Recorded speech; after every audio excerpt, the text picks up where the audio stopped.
성경 말씀 보겠습니다. 성경 말씀은 요한복음 4장 28절에서 30절 말씀입니다. 요한복음 4장 28절에서 30절까지 말씀을 제가 봉독해 드리도록 하겠습니다. 여자가 물동이를 버려두고 동네로 들어가서 사람들에게 이르되 내가 행한 모든 일을 내게 말한 사람을 와서 보라. 이는 그리스도가 아니냐 하니 그들이 동네에서 나와 예수께로 오더라. 아멘.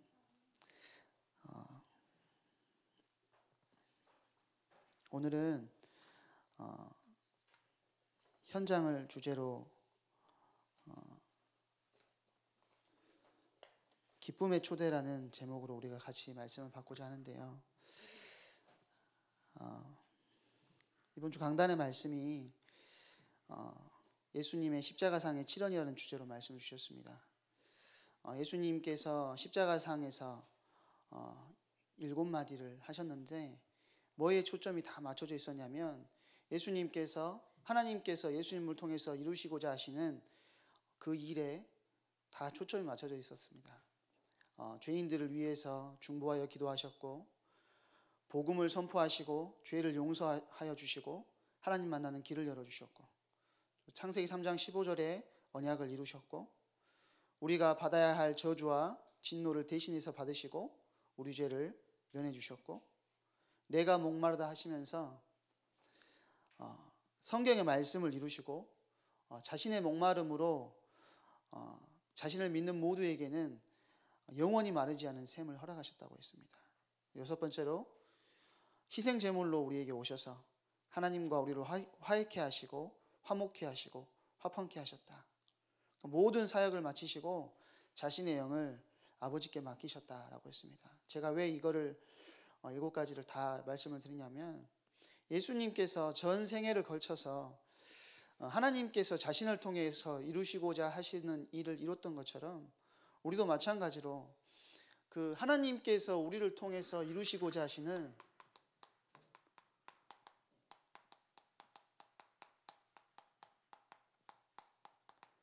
하나님의 일이 우리의 목적이 되어야 된다는 것입니다. 우리의 목표가 되어야 된다는 거예요. 현장 가운데서 우리에게 허락하시는 하나님의 목표가 뭐냐면 분명히 여러 가지가 있겠지만 갈라디아서 1장 4절에 보니까 뭐라 그랬냐.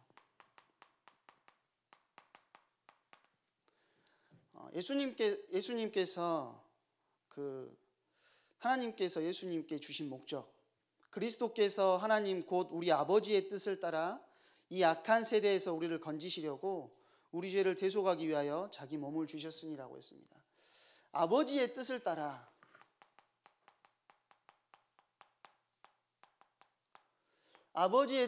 자기의 몸을 우리에게 내어주셨다고 성경은 이야기하고 있어요. 우리도 마찬가지로 그 아버지의 뜻을 이루는 삶을 우리의 현장 속에서 살아나가야 되는데요. 우리가 어떻게 하면 아버지의 뜻을 이루고 하나님의 소원과 계획과 뜻을 이루게 되느냐. 요한복음 17장에 보니까요. 그 아버지의 뜻, 우리를 향한 아버지의 뜻이 뭐라 그랬냐. 예수님께서 요한복음 17장에 보면 우리의 대제사장이신 예수님께서 기도하시는 장면이 나옵니다.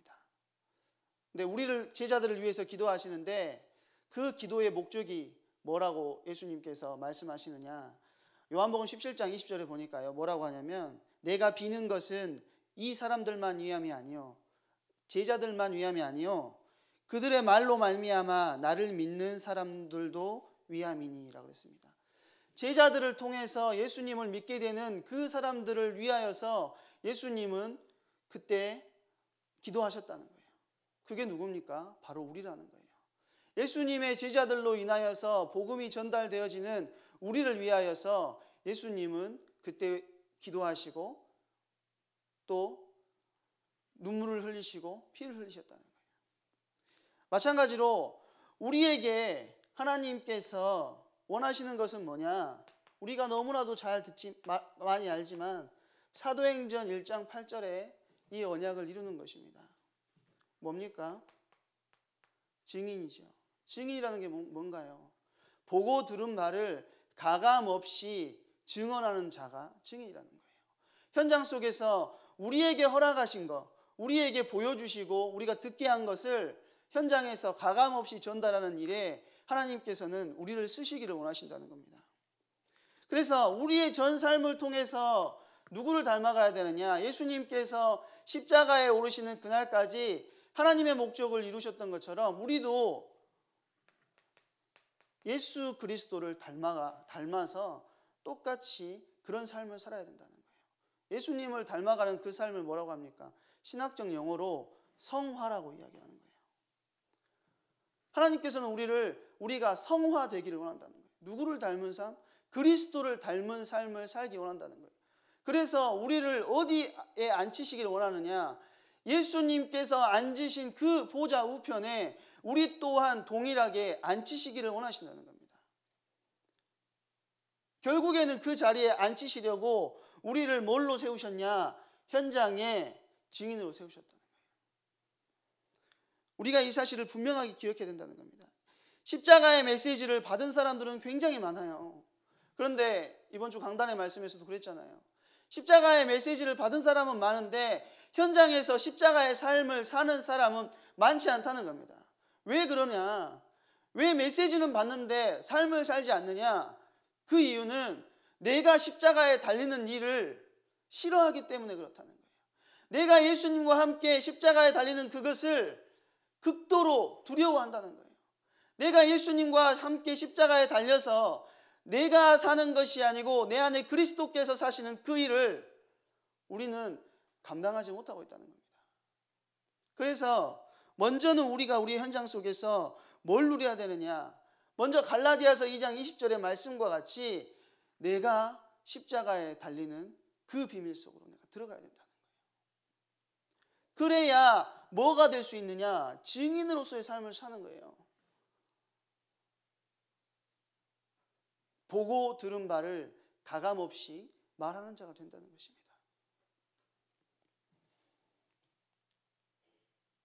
이렇게 되면 보고 들은 바를 가감없이 말하는 게 뭡니까? 나의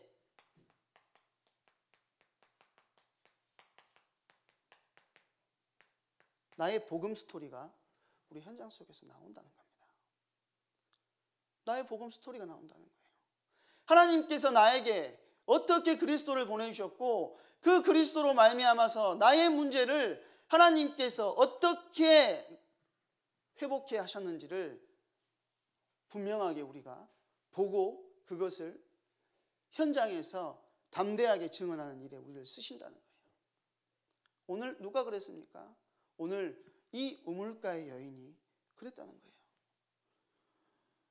이 우물가의 여인에게 예수님께서 찾아오셨어요. 예수님을 만나가지고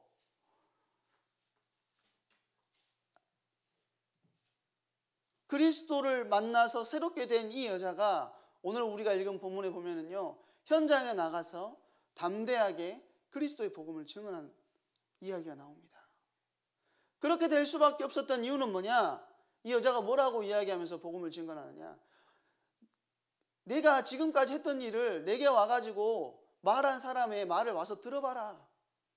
그렇게 이야기합니다. 그 말이 무슨 말이냐면 자신의 복음의 스토리를 가지고 있었다는 거예요. 그 복음 스토리가 뭐였습니까?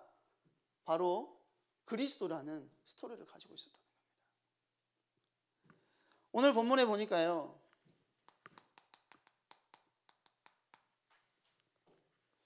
본문에 예수님이 사마리아를 통과해서 갈릴리로 가시는 도중이었습니다.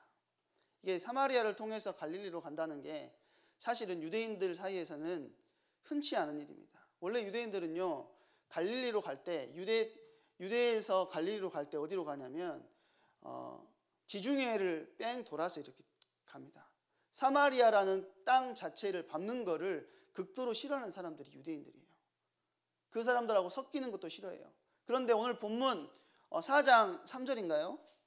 4장 4절에 보니까 사마리아를 통과하여야 하겠는지라 라고 했습니다. 예수님께서 일부러 사마리아 지역으로 가셨다는 겁니다. 일부러 이 사마리아 지역에 가셔가지고 일부러 그 현장에 가셨는데 분명히 예수님께서 분명한 이유가 있기 때문에 그 현장에 가셨다는 거예요.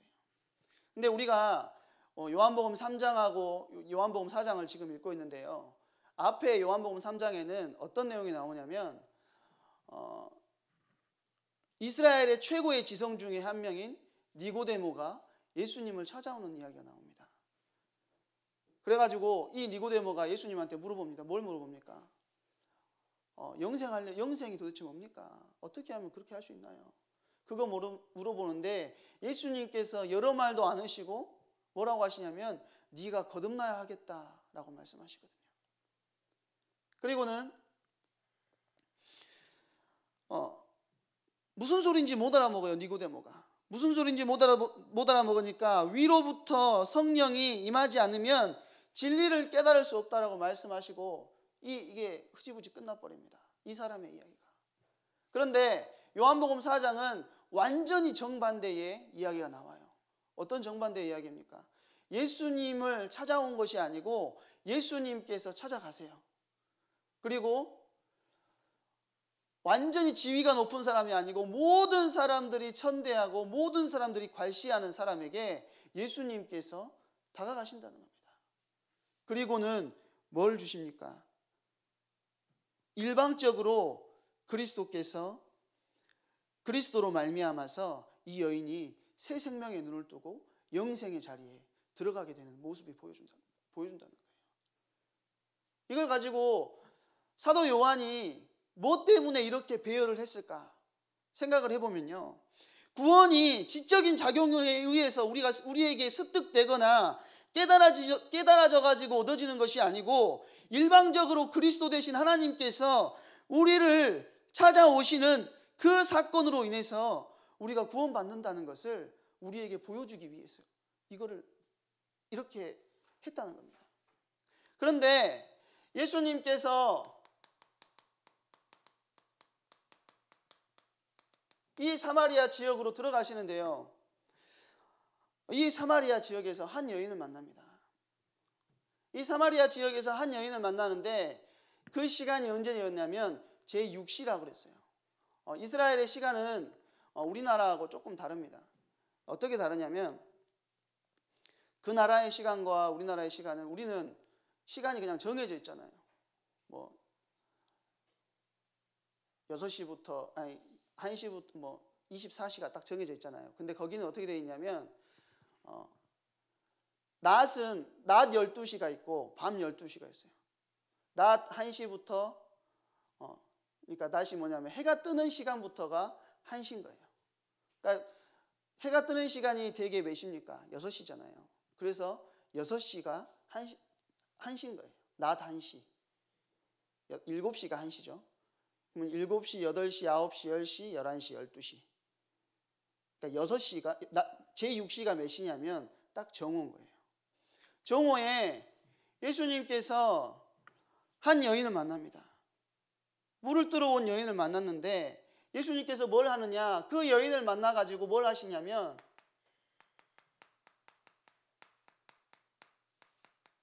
올바른 현장에 진단을 하시는 거예요. 현장이 올바르게 진단되어야 올바른 답을 줄 수 있는 겁니다. 현장에 복음만이 필요한 것을 알 때 현장의 흐름이 잡히는 것이 아니고 현장의 흐름에 잡히는 것이 아니고 복음의 답을 줄 수 있는 거예요. 그런데 예수님께서는 이 우물가의 여인을 보고 올바른 현장의 진단을 하셨어요. 뭘 하셨느냐? 여인의 육신의 필요가 무엇인지를 분명하게 보았습니다. 이 여인의 육신의 필요가 뭐였습니까? 물이었어요. 그런데 이 현장의 필요를 빌미로 해서 예수님께서 말을 건네십니다. 어떤 말을 건네시냐? 이 현장의 필요만이 너에게 있어서 진짜 필요한 것이 아니고 너에게 진짜 필요한 것은 이걸 거야. 이거를 은근히 드러내십니다. 어떻게 합니까? 야, 영원히 마르지 않는 생수가 있는데 네가 내가 누군지 알았으면 나에게 그걸 주라고 했을 거야. 이렇게 말씀하십니다. 그러니까 그 여자가 뭐라고 합니까? 처음에는 이 여자도 니고데모처럼 뭔 말인지 못 알아먹어요. 그런 물이 있습니까? 그러면 나에게 그 물 좀 주세요. 그렇게 이야기를 합니다. 그때 예수님께서 뭐라고 하시냐면 육신의 필요를 빌미로 말을 건네시며 그 사람의 영적인 필요를 만지시더니 바로 무슨 말을 하시냐면 네 남편 데려오라. 남편을 데려오라고 하거든요. 물을 준다고 해놓고 갑자기 남편을 데려오라고 합니다. 16절에 보니까 그러죠. 이것은 무엇 때문에 남편을 데리고 오라고 했냐면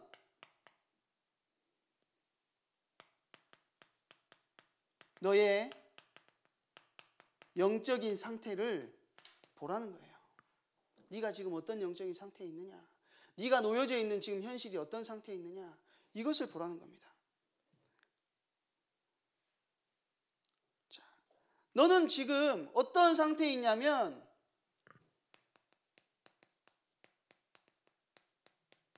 타는 목마름의 상태에 있을 거야. 그런데 어느 정도로 타는 목마름이냐? 남편을 5번을 바꿀 만큼. 5번을 바꾸고 지금 6번째죠. 네가 남편이 5명이 있었고 지금 있는 자도 네 남편이 아니니? 라고 했습니다. 6번째 남편을 만나고 있습니다. 사람을 만나고 있어요. 이 여인의 영적인 상태가 어떤 상태에 있었느냐? 하나님을 떠나서 완전한 공허의 상태에 빠져 있었다는 거예요. 자기가 어떤 것으로도 채울 수 없는 공허의 상태에 빠져 있었어요. 이 공허한 상태에 빠져 있던 이 여인이 그러니까 자꾸 소금물을 먹듯이, 타는 목마름에 소금물을 먹듯이 남편만은 갈았다는 겁니다. 남편을 이 남자도 만나보고 저 남자도 만나보고 이제 6번째 남자를 만나고 있는 거예요. 그런데 예수님께서 그 목마름을 해결할 답을 이 여인에게 주시는 거예요. 요한복음은요, 그 요한이라는 사도가 이게 7이라는 단어를 굉장히 좋아해요. 7이라는 숫자를 굉장히 좋아해요. 그래서 요한복음에 이 표적도 몇 개가 나오냐면 7개가 나와요. 7개. 그러면서 요한복음 20장에 보니까 뭐라고 하냐면 20장 30절에 보니까 뭐라고 하냐면 다른 표적들 많이 있는데 내가 이것만 기록한 것은 너희로 하나님의 아들 그리스도를 믿게 하려 함이요, 이렇게 하거든요. 근데 이 표적을 7개만 보여줘요. 그리고 또 뭘 또 7개 말해주냐면 때에 대해서 이야기를 하는데 그 때가 7개 나와요.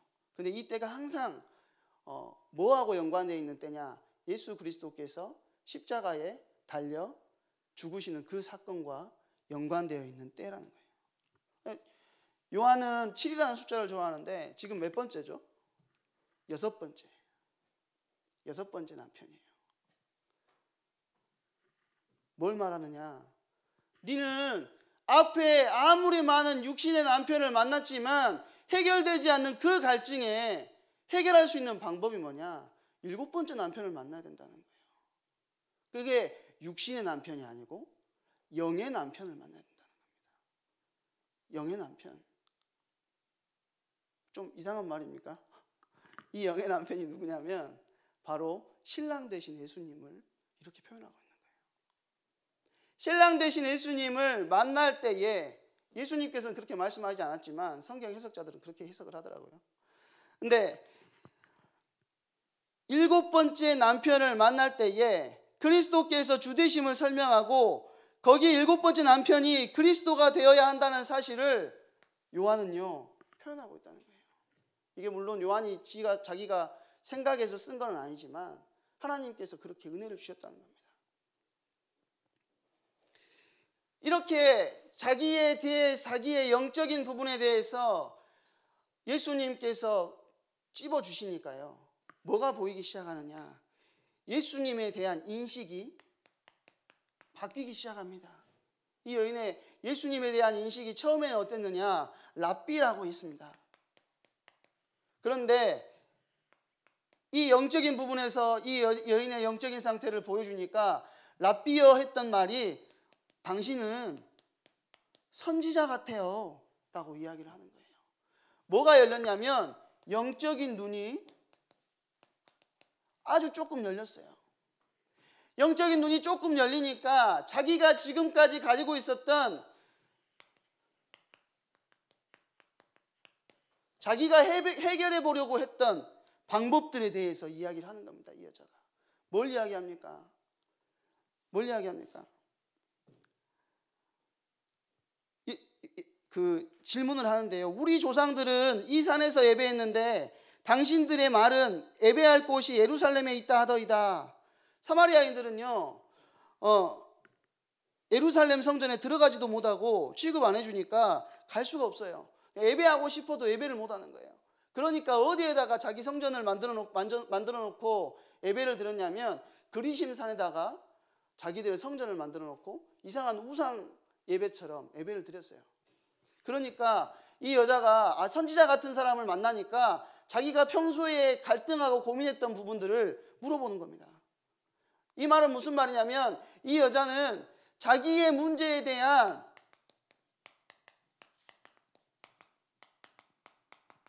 종교적인 해결을 하려고 노력했던 사람이었다는 거예요. 이 여자가 그랬다는 겁니다. 그런데 21절에 보니까요, 예수님께서 대답하십니다. 여자야, 내 말을 들으라. 이 산에서도 말고 예루살렘에서도 말고 너희가 아버지께 예배할 때가 이르리라. 너희는 알지 못하는 것을 예배하고 우리는 아는 것을 예배하노니 이는 구원이 유대인에게서 남이라. 아버지께 참되게 예배하는 자는 영과 진리로 예배할 때가 오나니 곧 이때라. 아버지께서는 자기에게 이렇게 예배하는 자들을 찾으시느니라. 하나님은 영이시니 예배하는 자가 영과 진리로 예배할지니라. 예수님께서 진짜 예배가 무엇인지를 설명을 해주는 거예요. 그러니까 이 여자가 자기가 가지고 있었던 그리스도라는 메시아가 오시면 그 부분에 대해서 해결해 준다 그랬는데 그 이야기를 하는 겁니다. 그때 예수님께서 네가 말하는 그 사람이 바로 나니라 하고 뭘 해주십니까? 자기 선언을 해주세요. 그때에 예수님께서 자기 선언을 하시는 그때에 예수님께서 그 그리스도가 나니라라고 하는 그때에 이 여자의 모든 영적으로 막혀 있었던 부분들이 다 열려버린 거예요. 이 여자의 막혀 있었던 부분이 다 열리면서 그 순간에 뭐가 나오게 됐느냐? 나의 복음 스토리가 나오는 거예요. 그리스도를 내가 만났구나. 지금까지 내가 그리스도가 없어서 이 문제 가운데 허덕이고 갈등하고 있었구나. 이 부분이 보이게 된 겁니다. 완전한 답을 찾은 거예요. 자, 이렇게 하니까요, 인생에 그리스도를 만난 이 여인이 인생의 목적이 완전히 변화합니다. 29절에 보니까 뭐라 그랬습니까? 여자가 물동이를 버려두고,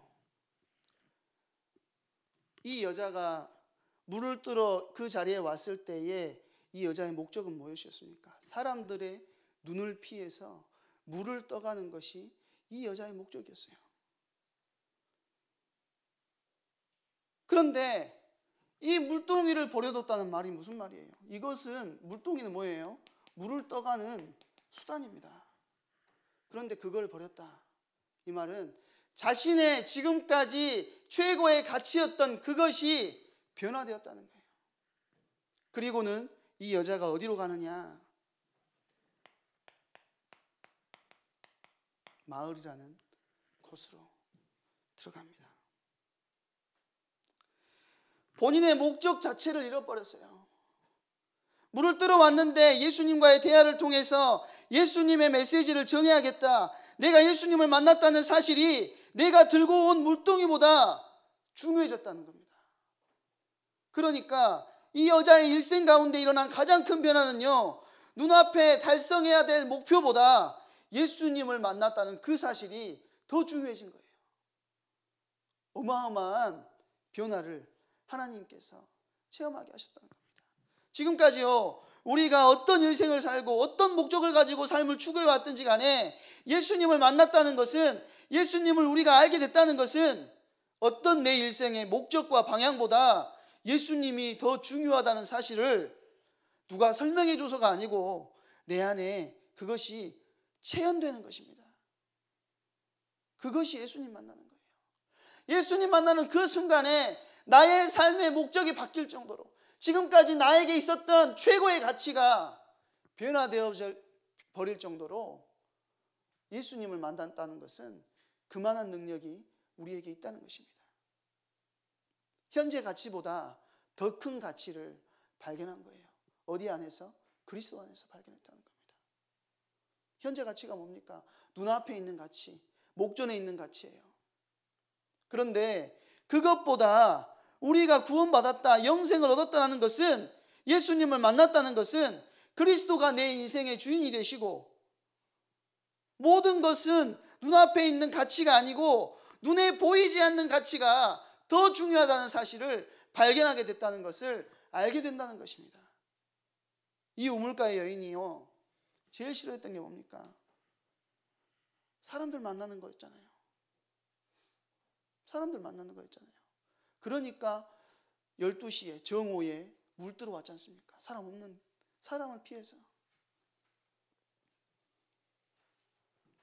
저는 이렇게 생각을 했습니다. 예수 그리스도를 만나서 이 여자의 영적인 문제를 하나님께서 만져주셨어요. 영적인 문제를 만져주시니까요,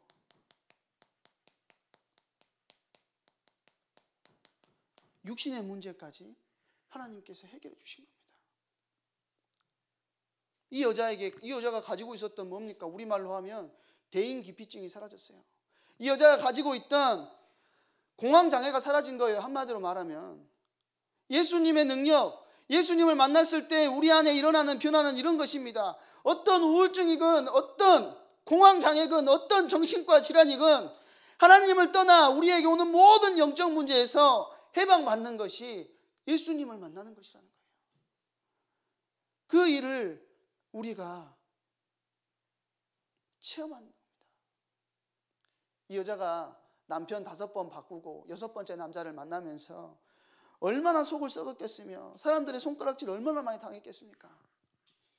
그런데 상처가, 그 여자가 가지고 있었던 그 상처가 내적 치유의 과정을 거쳐서 천천히 차근차근 변화되어지고 회복된 것이 아니고 한순간에 씻은 듯이 사라지는 것을 경험한 겁니다. 이 여자는.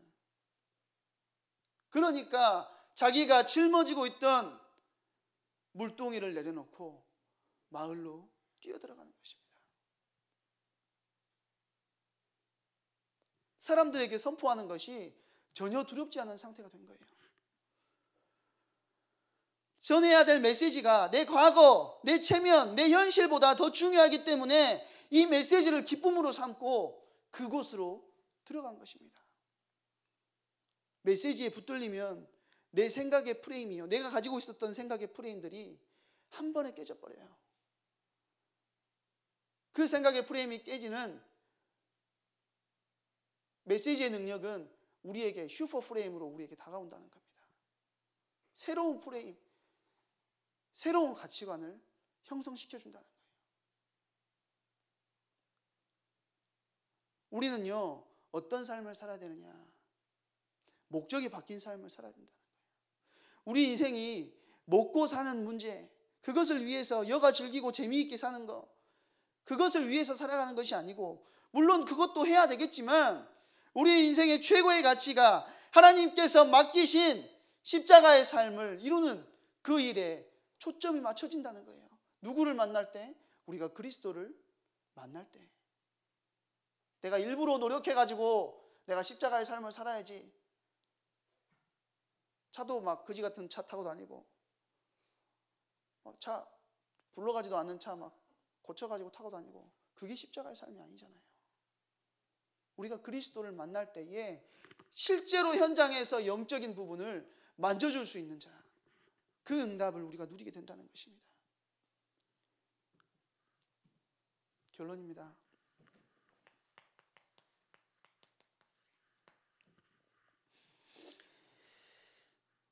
우리는요, 현장에 뭘 해야 되느냐?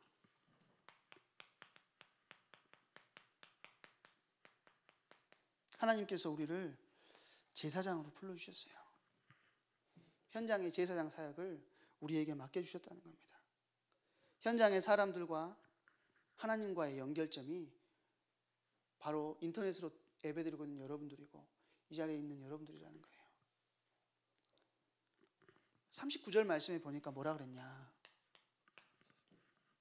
39절 말씀에요, 여자의 말이 내가 행한 모든 것을 그가 내게 말하였다 증언하므로 그 동네 중에 많은 사마리아인이 예수를 믿은지라 라고 했습니다.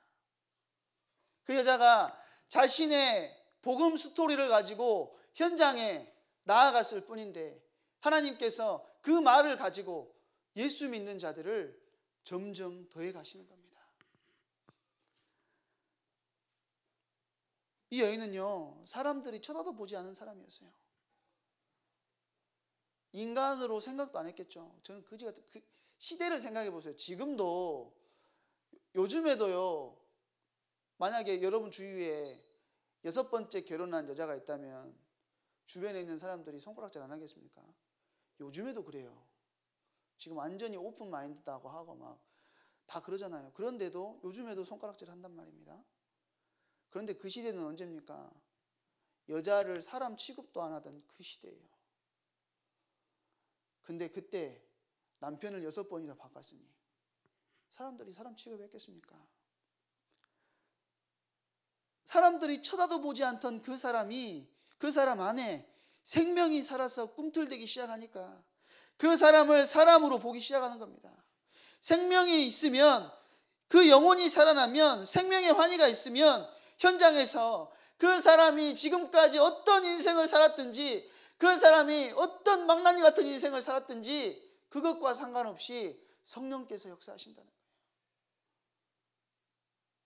성령이 움직이는 것이고 이것이 영적인 현상이라는 거예요. 하찮던 여인이 한순간에 주목을 받는 인생이 돼버렸다는 겁니다. 뭐 때문에? 그리스도 때문에. 40절에 보니까요, 사마리아인들이 여인에게 그 이야기를 듣더니 사마리아 마을에 예수님을 묵으라고 청합니다. 예수님을 묵으라고 청해요. 이거는 솔직히 아까 제가 프레임 이야기 했는데요, 이건 프레임이 깨진 거예요. 왜냐하면 성경에 이런 내용이 나오거든요. 어떤 내용이 나오느냐, 누가복음 9장에 보면 예수님께서 그 예루살렘으로 올라가시는 도중에 사마리아에 있는 마을에 들르십니다. 한 번 더 들르시는데 그때 잠을 자야 되니까 제자들을 보내가지고 잠잘 곳을 알아보라고 하세요. 근데 누가복음 9장 53절에 보니까 뭐라 그랬냐면, 예수님이 예루살렘으로 향하여 가시기 때문에 그들이 받아들이지 아니하는지라 했습니다. 유대인이라고 예루살렘 가니까 너희 필요 없어, 오지 마, 이렇게 하는 사람들이 사마리아 사람들이었어요. 제자 야고보하고 베드로가 화가 나가지고 얼마만큼 했냐면, 예수님, 우리가 기도해가지고 저것들한테 불덩이 막 내려버렸으면 좋겠는데 어쩝니까? 어떻게 그렇게 해도 됩니까? 예수님한테 그렇게 하고 또 뒤지게 혼나죠. 헛소리 하지 말라고. 이렇게 성경에는 별로 뭐 간편하게 나오는데 많이 혼났을 것 같아요. 근데 그만큼 유대인들을 싫어하는 지역이 사마리아인들이에요. 그런데 한 여인이 사마리아인들의 마음을 열어놓음으로 인해서 예수님이 그 현장에서 이틀 동안 하나님의 말씀을 강론하고 그리스도의 복음을 증언하는 일들이 일어나기 시작했다는 겁니다. 그리고요 42절에 보니까 이 사마리아인들의 고백이 나옵니다. 뭐라고 하느냐? 그 여자에게 말하되 이제 우리가 믿는 것은 내 말로 인함이 아니니 이는 우리가 친히 듣고 그가 참으로 세상의 구주신 줄 알미라 하였더라.